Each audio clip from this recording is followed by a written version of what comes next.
In this video, I'm going to show you how you can find your smartphone gallery photos when your smartphone is connected to your computer. And the first thing you need to do is to link your smartphone to your computer. And for it to be displayed on your computer, you have first to go ahead and select file transfer option. So from here, when you come to this PC, you'll find that your computer can now read your smartphone. For my case, I'm using Redmi Note 10. So once you get to your computer, tap on your smartphone to open it. And then this will take you to internal storage. In case you have an SD, it will be displayed here. According to what you set as default storage, go to it. For my case, I only have internal storage, and therefore all my photos or my images that I take with my camera are stored under internal storage. Go ahead and tap on it to open.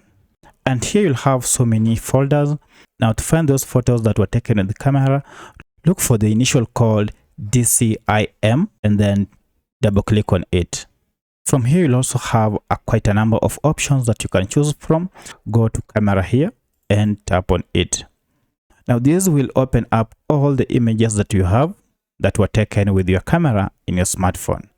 And you can toggle them here to appear in a list, or if you want the images to appear as full, you can also do this by clicking here. You can have them displayed either from the oldest to the latest or vice versa. If this video is helpful to you, kindly hit the like and subscribe to this channel to support me. Thank you for watching, and let's meet in the next video.